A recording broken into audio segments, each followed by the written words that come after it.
Olá, pessoal. Vamos falar um pouquinho de didática, certo? Didática do ensino. E vamos nos concentrar na figura do professor. Vamos pensar sobre a sua prática educativa e como que a gente pode estender um pouco mais, amplificar um pouco mais esse pensamento, essa perspectiva em relação a essa prática. E aí, trazendo a figura desse personagem tão importante que é o professor, vamos pensar um pouquinho sobre o seu processo de formação. O professor teve um processo de formação meio que engessado, através de uma prática de sua época. E aí, como ele teve esse processo de formação, logicamente que ele vai ser um aplicador dessas fórmulas herdadas pela sua tradição.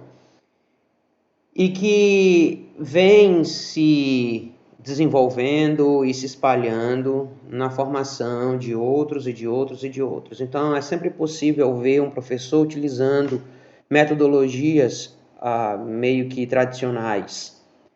Mas aí vem o questionamento: o tradicional é ruim? Até que ponto o tradicional é ruim? Bom, o que a gente imagina por tradicional? Tradicional vai ser tudo aquilo que foi aplicado até minutos atrás. Então, tudo que foi aplicado há segundos atrás, eu considero tradicional. O que eu acabei de falar, tradicional. E o que é novo é o que vai ser falado adiante, é o que vem adiante. Então, esse professor que vai multiplicar essas fórmulas herdadas na sua tradição de formação, ele pode cometer diversos pecados, se não tiver uma boa capacidade reflexiva. Ou seja, se ele não aplicar um processo reflexivo avaliativo do seu próprio trabalho. É aí onde está o X da questão. Analisar tudo que eu aplico, porque nem sempre aquilo que eu aplico vai funcionar. Às vezes vai funcionar pela metade, eu vou precisar dar uma melhorada, eu vou precisar dar uma apertada em um parafuso aqui, um parafuso ali, para que esse mecanismo funcione.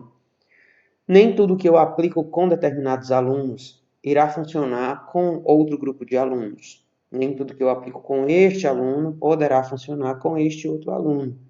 Então, se esse professor não estiver refletindo sobre essa prática constantemente, o que vai acontecer? Ele vai perder toda a perspectiva do que é adequar o seu processo de ensino a determinado grupo que está recebendo essa informação.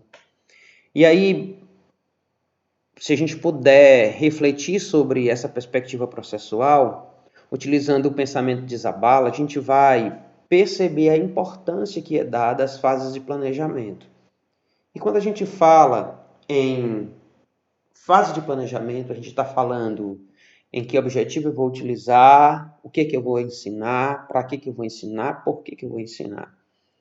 Então, é muito importante compreender essa fase como pontapé inicial para poder ser aplicado e é onde vem o desenvolvimento desses processos didáticos ou sequências didáticas que se fala muito hoje, né?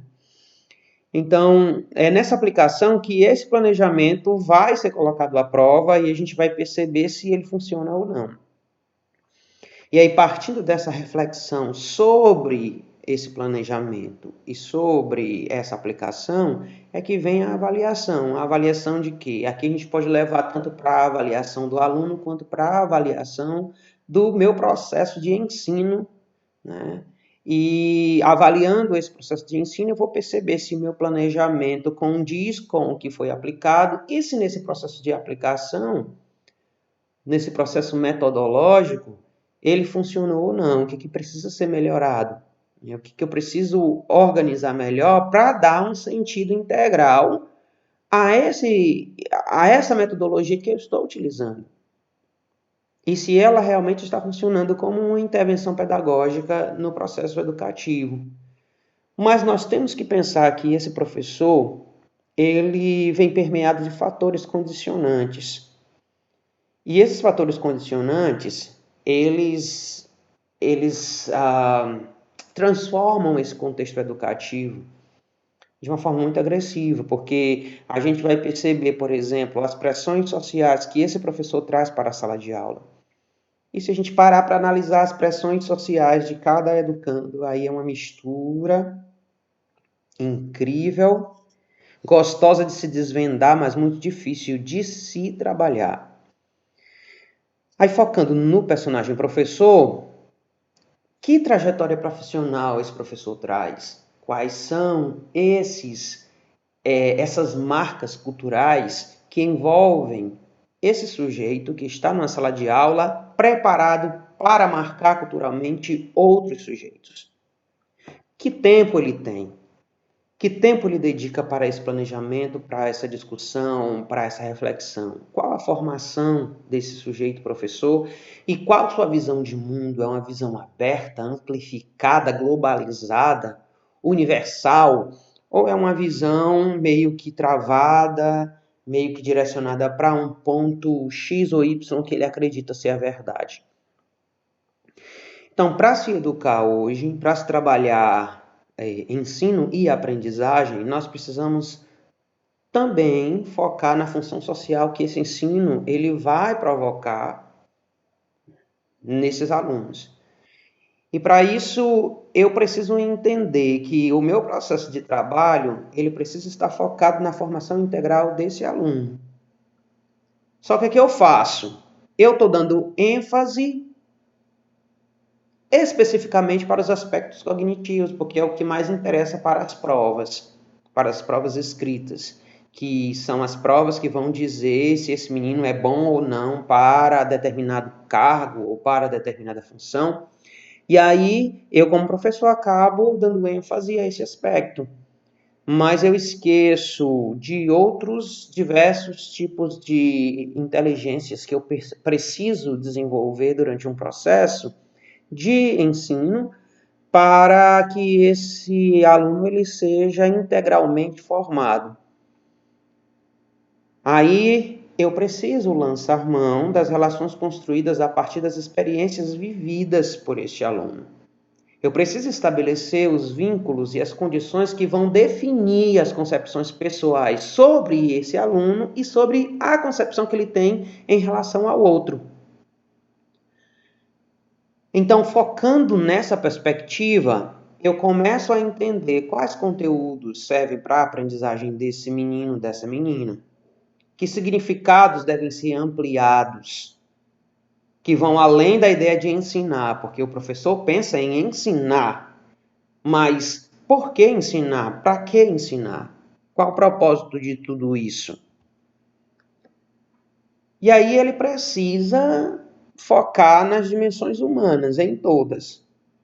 E ele pode, nesse processo, estar linkando todas as tipologias da aprendizagem. Por exemplo, quando ele traz a ideia fatual, conceitual, ele está refletindo sobre o que se deve aprender. Se eu conheço minha turma, se eu conheço meu aluno, eu entendo o que eles querem, ou melhor, o que eles devem aprender. E quando eu digo o que eles devem aprender, está implícito o que eles querem aprender também. Então eu parto para a questão procedimental. Como eu já sei o que eles devem ou querem aprender, eu vou procurar compreender o que se deve fazer. Aí vem metodologia. Metodologia didática. Né? O que eu vou fazer para ele aprender aquilo que ele quer aprender? Ou aquilo que ele deve aprender. E então vem para a questão atitudinal. Aí vem como isso vai acontecer? Como isso deve acontecer para que o aluno aprenda? Então, focando nisso e refletindo sobre isso, eu consigo tornar esse processo de ensino-aprendizagem mais lapidado. E aí é onde vem ensino-aprendizagem, ensino-aprendizagem. Este é o objeto de estudo da didática. Esse processo de ensino-aprendizagem. Se eu não tenho essa consciência desse processo, eu serei um sujeito perdido, à mercê de diversas possibilidades, mas sem ter segurança de nenhuma delas. Então, essa didática, ela vai ser definida com a sua função dentro de uma ideia. Que ideia é essa? Quais são as finalidades educativas do meu fazer pedagógico em relação à formação desse aluno? E aí a didática tem como objeto de estudo exatamente o ensino e a aprendizagem. O ensino está pautado na figura do professor e aprender ou a aprendizagem está pautada na figura do aluno, como dois pontos meio que separados, né? Então, o ensino e a aprendizagem definem esse complexo sistema de interações que vão desde o comportamento, né, desde a ideia do receber ao repassar, entre o professor e o aluno. Né? Então, esses processos são independentes, mas a gente precisa compreender, quando eu falo de comportamento, esse ensinar e esse aprender, eles passam a ter uma figuratividade muito mais de inter-relação. Eu ensino e eu aprendo e eu ensino. Tanto para o professor quanto para o aluno. Então é um processo muito importante. Aí qual o papel do professor nessa sala de aula? Como ele deve se entender? Primeiro ele tem que se perceber um sujeito que planeja, que é plástico. Quando eu digo que ele é plástico, ele tem uma plasticidade na aplicação do plano dele. Ele modifica nas necessidades, ele improvisa quando realmente é necessário. É o que vai permitir uma adaptação às necessidades desses alunos. Tem que levar em conta as atribuições dos alunos, tanto no início, quanto no meio, quanto no fim dessas atividades. E precisa auxiliá-los a encontrar sentido. Eu tenho que encontrar sentido naquilo que eu estou fazendo. Para isso, o professor precisa apresentar os objetivos da aula, porque ele cria objetivos só para ele como professor. Eu tenho que fazer isso, tenho que fazer isso, tenho que fazer isso. Mas quais os objetivos dos alunos? Como que você vai levar esses alunos a enxergar esses processos? E o que você espera deles? Como é que eu vou fazer alguma coisa num processo de uma aula de 50 minutos que ao terminar eu não sei o que o professor quer de mim? É meio complexo. Também a gente vai perceber que ele deve estabelecer metas alcançáveis, não pode ser uma meta qualquer, que eu nem sei se eu mesmo como professor alcanço. E está lá mediando para oferecer a ajuda adequada nesse processo de construção do aluno. Aí vai promover o quê? Um estabelecimento de relações com o novo conteúdo apresentado. E aí ele pode exigir dos alunos análise, síntese e avaliação desse trabalho. Porque se eu respeito o que o aluno traz para a sala de aula, eu vou perceber claramente que aquilo que ele traz vai se conectar ao conhecimento novo e vai gerar um outro conhecimento, que é o que o Ausubel ele defende na sua teoria da aprendizagem significativa, né? Também defendo muito esse ponto de vista. Nisso ele estabelece um ambiente e uma relação que vai facilitar a autoestima e o autoconceito desse educando. Quando ele acredita que ele pode seguir em frente, que ele pode aprender, que ele pode fazer um diferencial. E nesse meio, comunicar é preciso. É preciso que o professor entenda e converse com o aluno, é preciso que o aluno converse com outro aluno, é preciso que eles permeiem essa conversa numa permuta constante, né? Nisso você potencializa a autonomia, possibilita a metacognição, avalia o aluno conforme a sua capacidade de esforço, porque nem todos os alunos vão apresentar resultados no mesmo tempo, da mesma medida. E, às vezes, o pouco que um apresentou pode, numa questão comparativa, ser maior em relação àquele que vem sempre apresentando 8, 9, 10, que não tem apresentado um progresso maior em relação àquele que tirava 2 e passou a tirar um 4.